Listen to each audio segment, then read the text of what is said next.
We are Locked On Houston Astros, and we hope that you listen to Locked On Astros podcast daily. I am H-Town Wheelhouse, Brett Chancey of Locked On Astros, and I am joined tonight by, hold on, no, I don't want to, I want to do my straight intro. Hold on, sorry. Okay, let me start over. My bad. Okay. That's all right. 3, 2. I am Locked On Houston Astros, and I hope that you listen to Locked On Astros podcast daily. Your team every day. I'm H-Town Wheelhouse. You can find me on Twitter at H-Town Wheelhouse. You can find the show at Locked On Astros. You can find our main host, Eric, at Eric Talks Stros. If you get Locked On Astros on the podcasting app Himalaya, you can get it there as well as Google Podcasts, Apple Podcasts, and Spotify. When you get in your car, tell your smart device to play the podcast Locked On Astros. Tonight, I am joined by Bryce Patrick. Did I say that right? Yes, you did. You nailed it. All right. Awesome. Bryce Patrick from Locked On Rangers, and we're going to be doing an AL West preview of the Astros and the Rangers in the AL West and how we think our respective teams are going to do. So stay tuned for all the AL West previews tonight.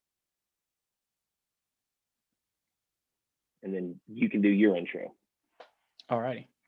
You are locked on to the Texas Rangers. I'm Bryce Patrick with the Dallas Morning News, joined today by a very special guest, hated rival, good friend, Brett Chancey of Locked On Astros. We are here today to preview the series between these two, the Silver Boot series. There'll be a lot of animosity, a lot of fun.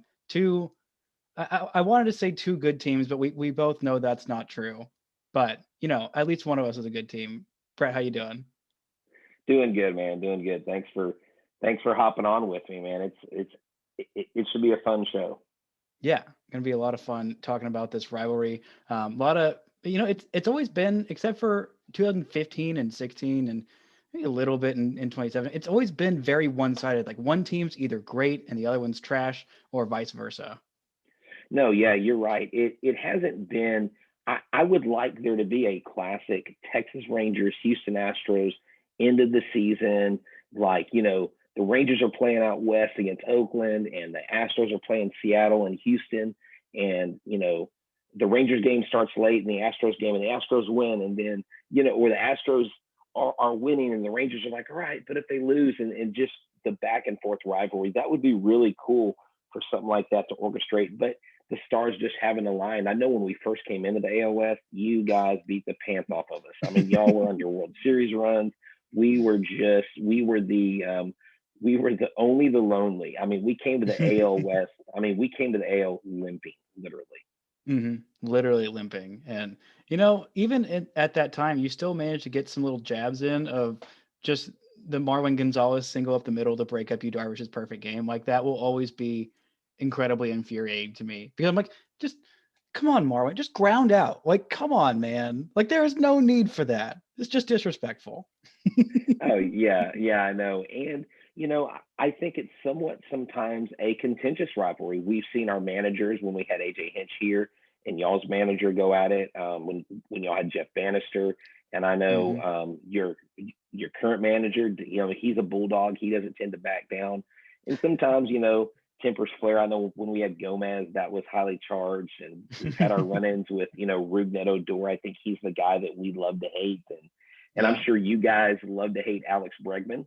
But say now Rangers fans love to hate Rougned Odor because he's been so terrible. So oh, that's true. Didn't he say he was going to hit over 200 this year or something like that? I mean, he's vying for his job, isn't he? He's absolutely fighting for his job and for his career. I mean, it's been really, he's been one of the worst major leaguers over the last couple of years, which is so insane to see. But I mean, he's one of those guys who was kind of the victim of his own success, because he came up when he was, I think, 20 back in 2014. The Rangers had an absolute slew of injuries, and like everybody was hurt, and there was just plenty of playing time for prospects that were definitely not ready. And he did pretty well. And he did pretty well the next year, and they didn't send him back down to kind of work on the things that he needed to be a finely polished MLB player. He just kind of stayed up and had to like just produce results. And so he didn't have time to go and actually have a place where he could work on fixes. And that's kind of what has gotten him stuck to where he's been the last couple of years. So this year, now, if someone asked me to, preview the entire division, I'm going to pick the Rangers and the Mariners to kind of pick up the tail end of the division for right now. What are some glimmers of hope, or what are some things that you're looking for, like Nick Solak, guys like that? What pitchers are you looking for to, make a difference, to maybe surprise? Because I know at times the Rangers can get hot and they can get those wins, and if Joey Gallo can put the bat on the ball, I mean, there are some surprise hiccups that come along. What are some things you expect to maybe pop up during the year to give Rangers fans some hope? Well, I think Joey's going to bounce back from the worst year that he's ever had. It was the worst year he's had just professionally in general. He's been a guy who I have, you know, ridden the Joey Gallo chariot basically since the day he was drafted. He's a total freak. He's going to hit like 210, but he's going to have like 40 bombs and an on base of like 380 almost every year. He's just a total weirdo. But last year, the power numbers were down. The new stadium kind of sapped the power out of a lot of guys that normally hit for more power. And he had a lot of things going for him that just were really terrible. One of his good friends, Drew Robinson, attempted suicide. They were really close. They came up in the Rangers system together. They were both Las Vegas guys. And then he had what he thinks is a false positive COVID at the very beginning of summer training. Um, and that kind of eliminated his entire second spring training. So he came into camp basically cold. And he's one of those guys who really uses video replay a lot. So the old Trash Toes scandal kind of hurt him quite a bit, like it did Javi Baez. So all of that combined with him being the only half decent offensive player on the team, and that pressure just kind of made him crumple. IKF's defense has been some of the best in baseball at third base, and I'm hoping that it will be at a very elite level at shortstop. And then for Willie Calhoun to just get things going, be healthy, and be at least like an average version of himself, because he's a good major leaguer, but he had so many things go poorly for him last year with the hit to the face and the hamstring injuries. Yeah. It's just, I want nothing but good thing for Willie Calhoun. Now, what about, okay, dude, I love the IKF. I'm going to use that because I have a hard time Oh saying yeah, it's so many syllables. It's like Counter. just the three letters is yeah. And Willie Calhoun is one of those guys that I think the Rangers hung a lot of hopes on. Yep. I know as a baseball card collector, I've still got like 2 or 3 sheets full of this guy because I was like, oh, Willie Calhoun. I was collecting his cards, and I mean, but hey, you guys picked up David Dahl. That was the guy that Astros fans wanted as kind of a budget outfielder. Do you expect him to maybe get past his injuries and have a good year? I don't know. I'm hoping so. The Rangers, I think Chris Davis, getting him is kind of a having 3 guys basically for 2 spots in as in left field and DH with Calhoun, Dahl, and Chris Davis now. It's kind of like banking on injury, or if Chris Davis just falls off a cliff and just there's a real possibility he doesn't make the team out of spring training. Um, Wow. I don't think it's likely, but it's a real possibility. So I think the Rangers are cautiously optimistic, and there's a chance he could end up playing center field. I love Leote, and I think he would be capable of starting the year in center field, and it's looking like he might. But I'm not wondering if like it might be better for him to have some time in the minors. So what happened to Rugi doesn't happen to him. He doesn't have to sell out for results and can actually like have some time, because I think he's only 22 this season. So I mean, he's still young, and so I'd like to see him get some of that. But I think Dahl is going to get past his injury. I think like the Rangers are really just hoping for like maybe 100 games out of him. Like that's kind of the hope. And I think if he can give them that, then that'll be just real big for them. I mean, the Rockies are known for making stupid mistakes. They've made quite a few over the last several years, and so profiting off the Rockies' stupidity is, your job as a baseball GM. Right, definitely. It's interesting. You talk about how the new ballpark up in Arlington has kind of sapped the power out of those bats.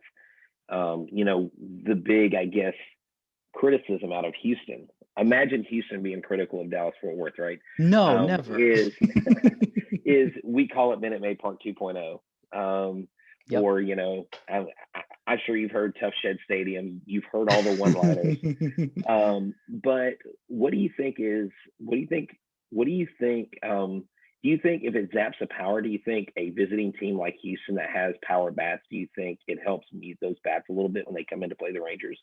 I mean, you'd think so, but I mean, Houston's got a really good offense, and as we saw, because the Dodgers play like I think might have won as many games as the Rangers did at Globe Life Field this year because literally all of their Wow. games in the playoffs were in Globe Life Field, and it didn't stop the Dodgers bats. I mean, granted, no lineup is as dangerous as the Dodgers, and like they're gonna hit home runs in literally any park, like even like the old school ones where it's like 500 feet to left field, like they're Right. gonna hit home runs anywhere. But I think that's the thought, and I don't know that it's because it really had an impact on Nick Solak's power because he was healthy all year. I think he only had 2 home runs, maybe 3 at the most. But it really did a lot of numbers on him and Gallo with all of the things combined. I mean, Gallo's got big power; he'll hit dingers anywhere.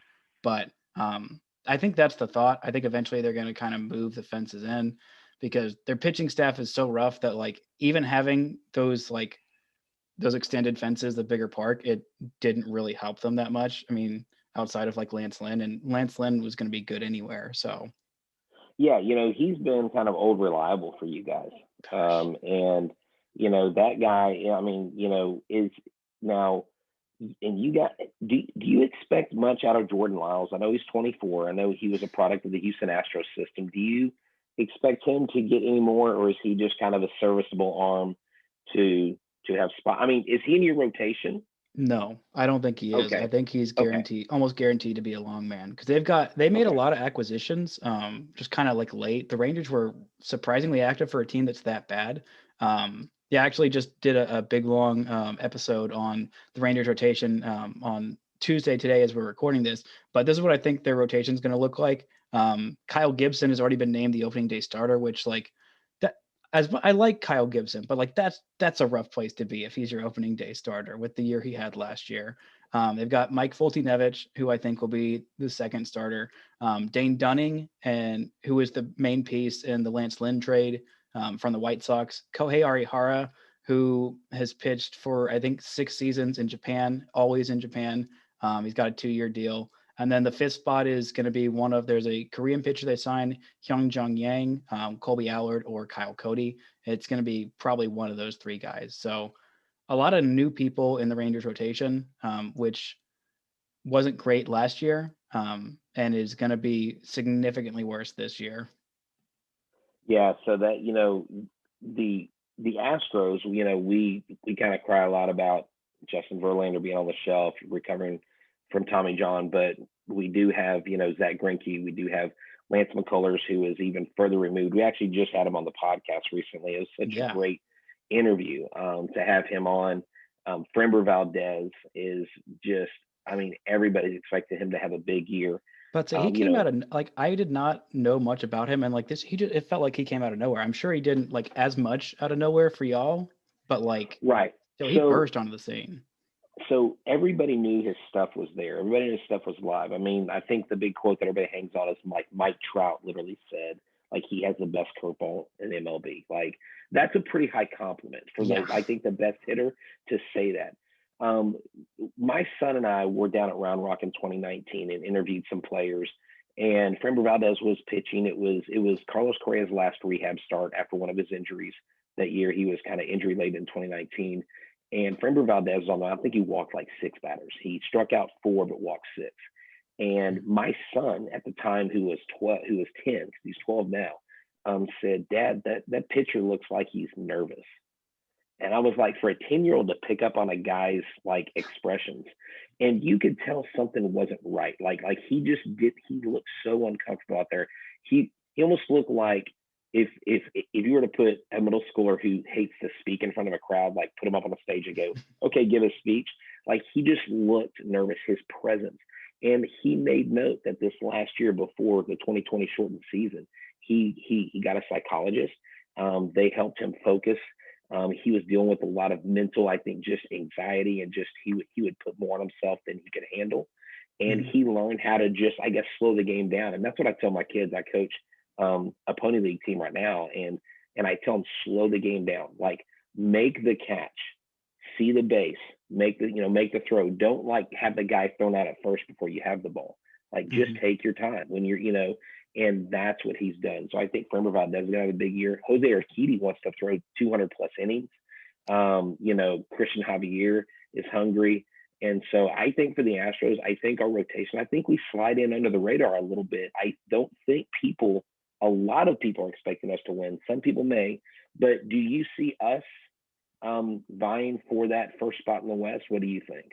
I think you'll be there. And like, I mean, the thing is, because that for most people, at least outsiders, and especially like me, I mean, I watch a lot of Astros games. I watch a lot of baseball, but I mean, it's just the big names being omitted. That's why everyone thinks like, okay, the rotation's going to be trash. Because I mean, you lose a guy like Garrett Cole and Justin Verlander, like you're like, okay, they can't possibly replace them with like guys who are anywhere close to that. And like, I mean, obviously they don't, but like they're still solid guys.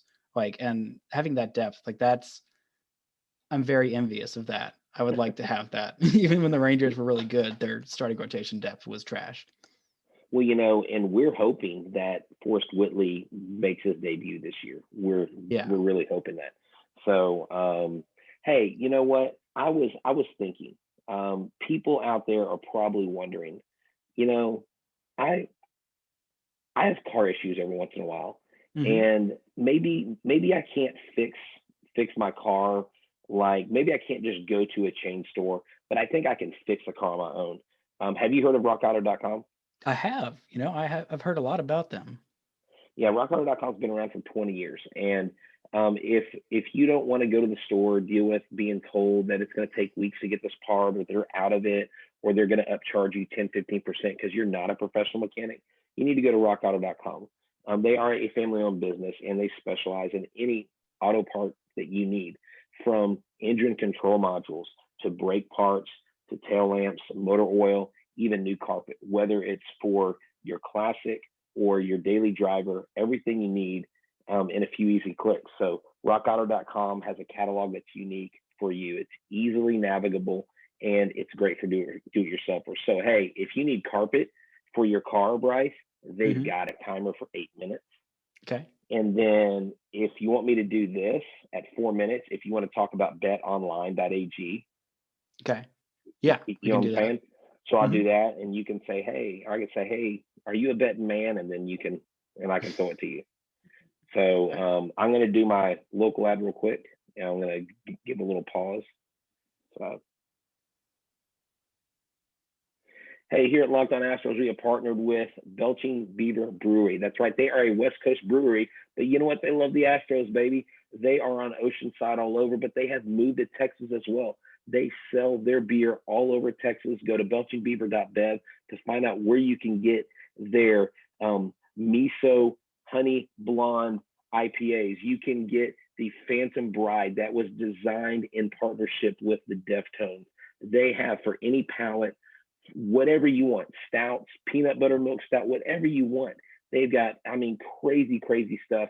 They sent us samples, top notch beer. They celebrate with their Belching Beaver. They just want to have a damn good time. So put your headphones on, kick back, slam a couple Belching Beavers in the comfort of your home. Get a hold of them. See if they'll deliver it to you. If you're in California, stop by one of their breweries and be watching for them in the Austin area. BelchingBeaver.com. We're here for damn good times. So Bryce, let's get down to the nitty gritty, okay? Um, each team plays each other. What is it? Is it 19 times in the division? I Is believe that so. what the number is? So That's what it's what been. would I'm you not sure that's what it is this year because everything keeps changing. I honestly can't right? keep track. You're, so let's imagine back 2 years ago in 2019 where we had a 162 game season. So we're The going good with old that days. format, right? The good old days, pre COVID days. So tell me, of the 19 games, how many wins do you think the Rangers will have against the Houston Astros? Whew. Be aggressive, be Mm. brave. I'm gonna say a low number, and it's still gonna be brave. Um, I say 8. Oh, eight, almost went double Yeah, digits on us. I Wow. know, almost, not So quite there. so It's they're gonna gonna be go. So they're gonna barely be sub 500. They're gonna be sub 500, but not by much. So 8-11. yeah. Right, I if mean, my math is correct. traditionally, like it's been a pretty close rivalry. Even when like last year, like it was closer than I thought. I mean, almost every game in Houston felt like a blowout. But there were a few good ones. Colby Allard had a nice start there, and then the Rangers won the series at the end of the year, which I still don't know why I did not see that coming. And thankfully it didn't. It wasn't the reason that we picked number 2 instead of number 1. But yeah, I feel like 8 wins is optimistic. It's probably gonna be lower than that, but I'm gonna be bold. What do you think? So I'm going to be bold. I'm going to say 15-4. Ooh, that's gonna be rough for me personally. I'm gonna have some hard times.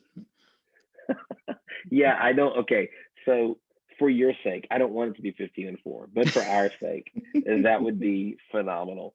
Who do you think is the most dangerous person in your lineup whenever the Astros they square off against the Rangers? Oh, it's definitely Joey Gallo. There's literally no question. So Joey Gallo. So how many home runs do you think he'll hit against the Astros? I'm hoping 30,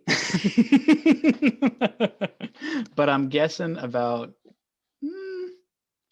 let's say 8. Being bold, I Oh think Joey's wow. gonna have I think he's gonna have a really big season because last year Okay. was really rough for him. But he already has 2 in I think 2 spring training games, so There you go. Hey, might be selling him short. What why about not? Why you? Who not do you start think is early? the most dangerous hitter against the Rangers? Against the Rangers, I think okay, health has to play a key thing. I think Yes. it's Jordan Alvarez, Hmm. but I'm gonna say Kyle Tucker. I think Hmm. Kyle Tucker is the most dangerous hitter in this lineup, and I think Oh he's wow. going to arrive in a major way. His bat is making contact, and when he hits doubles and triples, and he is a contact machine. I know we got Brantley back. I know we got Bregman, Altuve, Correa. I mean, I could go through the list, Hmm. but Kyle Tucker has come in with a spot he hasn't had to earn, and he has come in and he didn't have anything to prove. So he's here. He's a part of the club. I think Kyle Tucker is going to have a phenomenal year, even though Alex Bregman is everybody's, well, not everybody's, a lot of people's pick for MVP this year. Hmm. So I think Kyle Tucker is the guy to watch. Not he's not the mainline guy, but he's going to be real soon. Yeah, Alex Bregman. I mean, I he's a very good player, but I always get really upset when I watch him.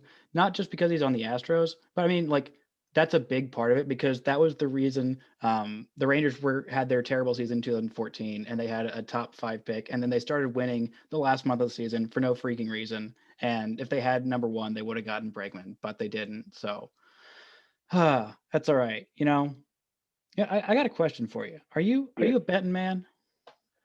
sometimes I am, but I need a little help with my betting. Where would I go? You should go to Bet Online. It's the fastest and easiest way to bet on all your sports action. Football might be over, but NBA, college basketball, the NHL, they're all in full swing. Bet Online covers awards, TV shows, even reality TV. Real time, updated odds and props on almost anything that you can imagine. Bet Online has you covered for all the news, scores, and odds. It's the best way to place your bets, and it's free to sign up.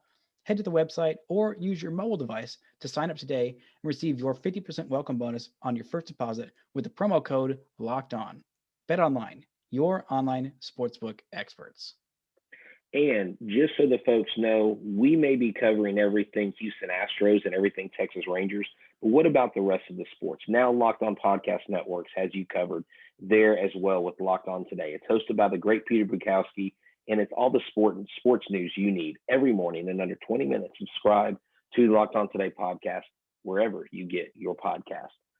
So we have let's go ahead and pick a division winner. Who do you think wins this division? And you don't have to say Astros.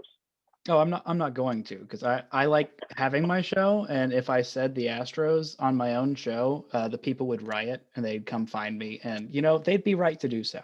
So in the past, I've said the A's, but I really think that Seattle has a really good shot to contend for the division, if not win it outright. I'm not sure I'm quite there yet. I think they're definitely going to be in the hunt for a playoff spot, but I still say the A's because Elvis Andrews is going to go and be happy and be free, and it's going to hurt my feelings a lot, but I'm going to be very happy for him while I'm weeping and watching him win an AL West trophy with the A's. That's hilarious. I love that. I think that's a bold prediction. Seattle has a lot of players to be excited about. Mhm. Where I think they're missing a lot in the pitching area overall. I think the Angels and the A's are going to be tough opponents. I honestly believe that the AL West is the Astros to win or lose. And by the way, Reed Ryan, president of the Run Rock Express, Mhm. said so. So, anyways, I feel a little caveat out there, but I'm picking the Astros. But I'm telling you, I think there's a three-team race, and I think it's the Astros, the A's, and I think it's the Angels. I don't think the Mariners are quite there yet, personally. But you know what? We've seen them get hot. Now, if they can get hot beyond a 27 game stretch like they did 2 years ago, and they can hold on to it, because remember when they came out gangbusters, and like everybody in Seattle was like, "We're I winning the do. West, we're I going do. back," and and of course we were all shocked, going, "What's going on here? Like, did we miss something?"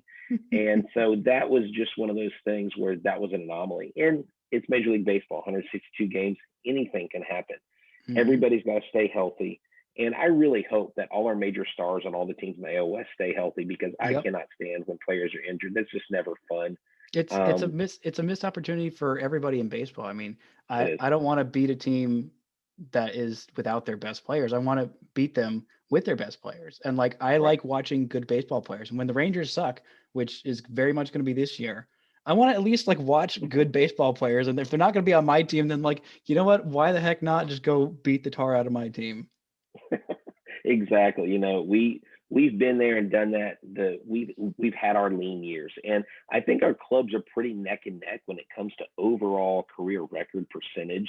Hmm. I mean, we are like really really close. We're really kind of like either 48 or 48 to 50 something percent, like winning percentage Hmm. for our career. But Bryce, this has been a phenomenal time talking about the AL West, talking about the Rangers, and no matter how much smoke we throw at you, no matter how many Home Depot Stadium jokes we throw your way, no matter how many trash can jokes you throw at us, just let everybody know out there that it is a game, and it is the greatest game on the planet, Hmm. and we get to talk about it.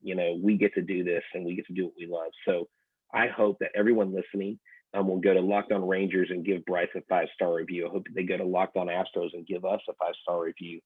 I'm going to let you close out the show after I talk about Locked On MLB. Because Locked On MLB, I want you to join the walking baseball encyclopedia, Paul Francis Sullivan. Please call him Sully every day on Locked On MLB for a unique look at the majors, both present and past, featuring exciting guests, interviews, routine check-ins from Locked On MLB Network hosts like Bryce or myself and Eric, and local experts, and insightful analysis of the day's biggest stories. Locked On MLB is the single best source for daily baseball talk.